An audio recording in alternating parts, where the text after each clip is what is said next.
So sleep routines. Let's talk about winding down. You walked us through your morning routine, which sets the stage for a super productive day, builds presence throughout the day, builds flow state throughout the day. Sleep is the number one recovery protocol. How do you get deep sleep? What is your wind down routine? So my wind down routine actually starts really transitioning from work to home. So I mean, it's so crazy for me to say that it's real, but it is real. I get done with work purposefully every single day at 5:30 now. I've got my chili pad going. I got a sleep mask. I forgot to say that so at 7:30, 7:45, I have my smoothie. At about 8:30, 8:45, I have my Beam Dream every night, which I love. Just helps me, fall and stay asleep. And then, I've got my chili pad going. I've got my sleep mask. I always go to bed every single night with one AirPod in and listen to some audiobook of some sort. And I'm asleep within, 90 seconds most nights. I put my head down on the pillow and I'm out. And I that's by like 9:45 most nights. I'm just out, and then I'm up at 4:45, 5 a.m. in the morning. I get somewhere between 40 and 50% combo of deep and slow wave sleep, REM and slow wave, and yeah.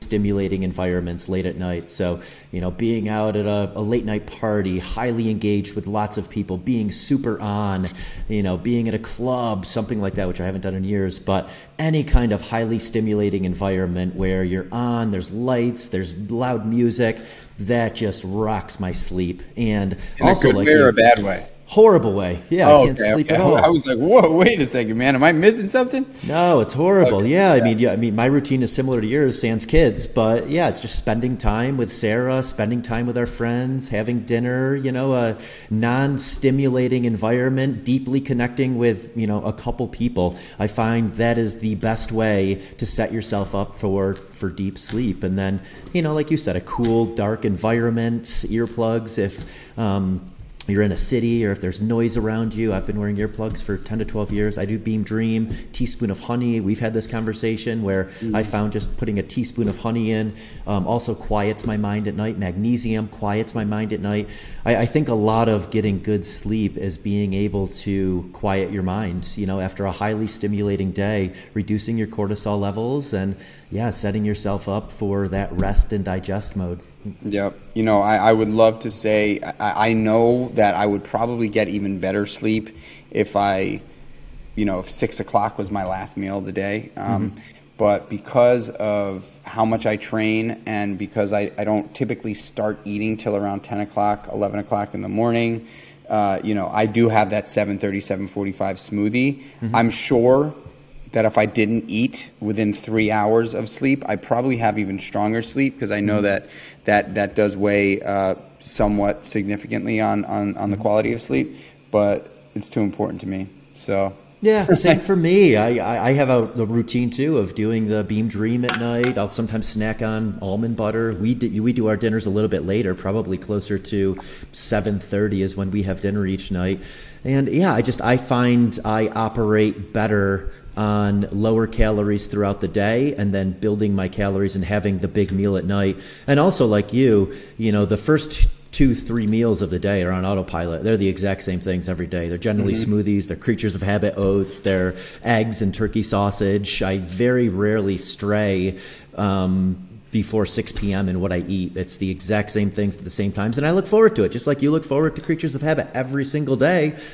I look forward to it. And then dinner is the wild card, like what you said. That's when, I'll eat something different. I might go off plan. I might have dessert. And, again, that's when I know that I don't need to be on anymore. I don't need that mental clarity. I don't care as much about my energy levels. So, yeah, I'll indulge a bit in the evenings, but very rarely indulge throughout the day.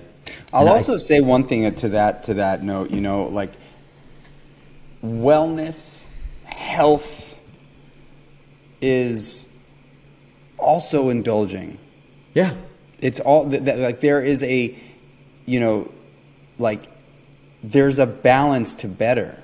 Yeah. You know what I mean? There's a balance to better. And the longer you stick to this lifestyle of treating yourself with care, treating yourself with kindness, not always having to have an orgasmic tasting meal, not always needing to sleep all day, like changing those things and making some sacrifices so that when you really want to, you can, and you love it so much more, like I love this idea that I live by this 80-20 split, Monday through Friday, typically I'm on it, man. I do track my macros because of my years of bodybuilding. It's become part of my life. So I'm on the beam Monday through Fridays without fail.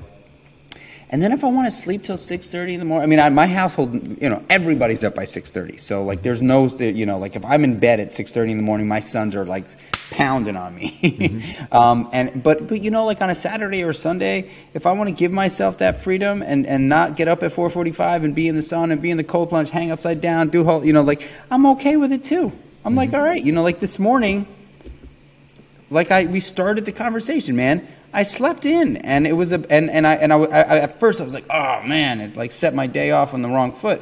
But then I'm like, hey man, it's okay, dude. 85% of the time you are like, you're killing it, And I think that is this balance to being better. It's not about perfection. It's not about beating yourself up for not crushing everything you do. It's about being like comfortable and committed and have discipline in your life so that there are opportunities for you to go on vacation for a week and like not have to be the person that's like, I need to get to the gym. Like, yeah, you bring your bands with you. You bring a TRX, like, you figure out, you bring your running sneakers, like you take a break from like doing what, and you're like, you can live your life. We were on vacation for weeks, and my wife and we were with friends. It was like in Italy. I wasn't eating chicken and broccoli. You know what I mean? I wasn't. I was eating Protagonist every morning. I did bring that, but like I was definitely eating pasta and eating some pizza and some gelato, and I was cool with it, man. I was cool. So there's a balance to better,